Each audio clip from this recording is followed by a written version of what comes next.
Europe appears to be finding its growth groove just as America and the emerging markets are beginning to hit some bumps in the road.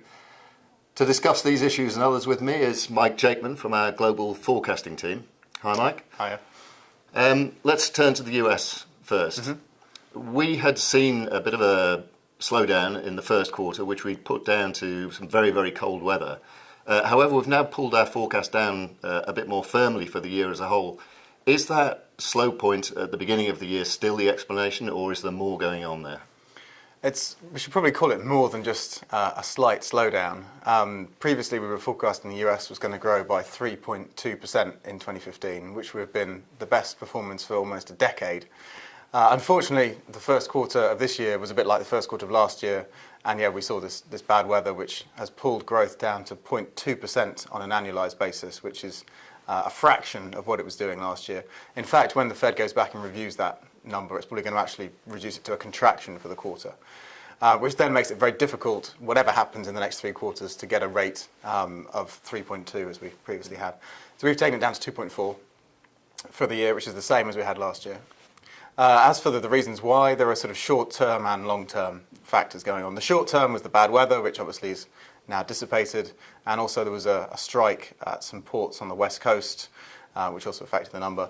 In terms of the structural longer-term stuff, we've got the effect of the stronger dollar, which has hurt lots of US exporters, and also we've got a precipitous decline in energy sector investment as a result of the lower oil price. And it's those latter two factors that are going to be more serious for the economy going forward. However, the underlying factors in the economy are still good, as we'll discuss in a second.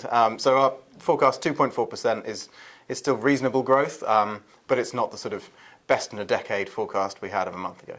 Right, so it's a moderation rather than a sort of major shift in our outlook for the US. And of course, we've seen as well recently that the jobs market seems to be pretty healthy, and these are the sort of the key drivers that the Fed has been looking at, the employment level and the state of growth in the economy when it looks at its monetary policy.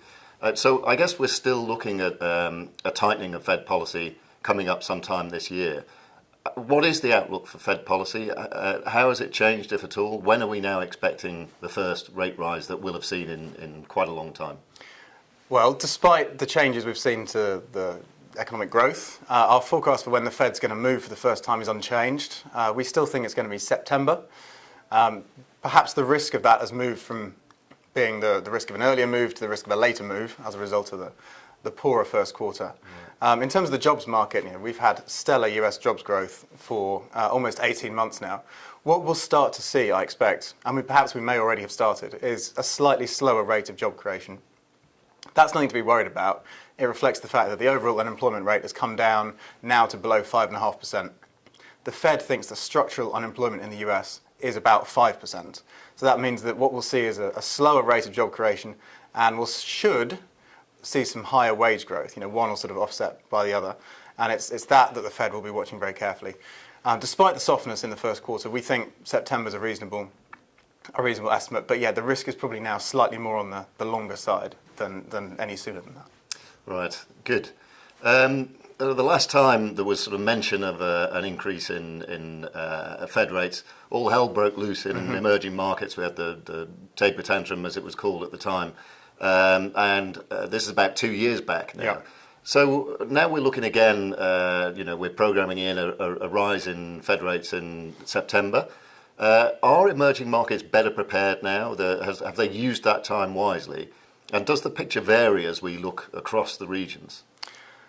Yes, it does vary, and some are definitely better prepared than they were before. And also the fact that there was this taper tantrum 2 years ago means that actually some of the sort of shock factor, if you like, of this Fed rate rise has already been spent, if you like. So, I mean, we can go sort of around a few countries that we're more or less worried about.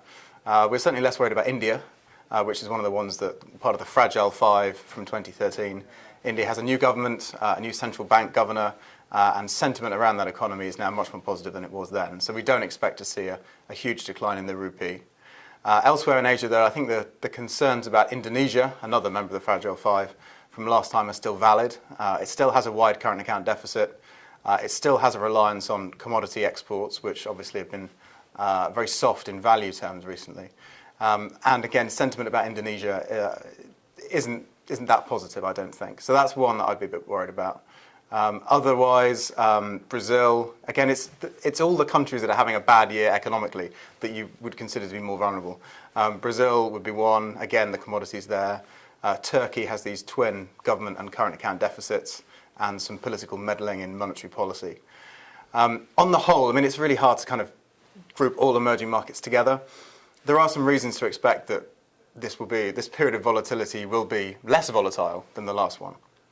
And I think that's mostly because there shouldn't be an investor in the world that is surprised that the Fed is going to raise interest rates this year. To its credit, the Fed has been very predictable in what it expects to do, and that should mean that there's a bit less instability and uncertainty floating around the market, which of course is the thing that investors fear the most. Okay, I feel immensely reassured. When we look at Europe now, we've been sort of overwhelmed, everybody's been overwhelmed by the detail of the Greek negotiation, and now of course we have sometime soon probably a referendum in the UK about whether they're going to stay in or not, and there will be an awful lot of column inches spent on the issues around how much negotiation there can be, how much change there can be in Britain's membership terms. But quietly in the background, actually, as a whole, Europe has been gradually getting back off its knees on the, at the aggregate economic level. And the European economy now looks substantially better than it did a year and a half ago. Can you tell us a bit about our expectations for Europe over the next year or two, and then also strip away from the aggregate level, and let's look at some of the individual countries and the outlook there? Wow, okay, so pulling that all apart a little bit, who would have thought that the performance in Germany and France would exceed that of the US and the UK in the first quarter of this year? I think the reasons behind a general improvement in economic performance in Europe are down to two main factors. The first is the start of QE. Rather than QE itself, it's perhaps the signalling effect from the ECB saying it's going to do QE and it will provide that level of support to the European economy. That's given the whole region a boost. Second of all, and probably the bigger factor actually, is the oil price. Initially when oil prices started falling, we were fairly confident that oil would have a big effect on American consumers. They would choose to spend rather than save this sort of additional petrol-related income. And that European consumers would be, because of the state of the European economy, much more reluctant to spend that. Instead, it's actually been sort of the other way around, and European consumers, particularly in Germany, have been much more ready to spend this money and boost the economy through consumption than actually Americans have. So we got some really positive, genuinely positive data through on Europe in the first quarter.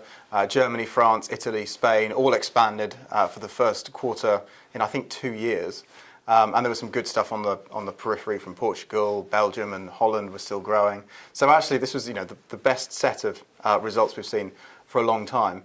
Our forecast hasn't changed very much because we did expect this gradual improvement in the European economy. It's perhaps come a little bit sooner than we expected. That said, our aggregates 1.5 and 1.6 for this year and next, are still not spectacular.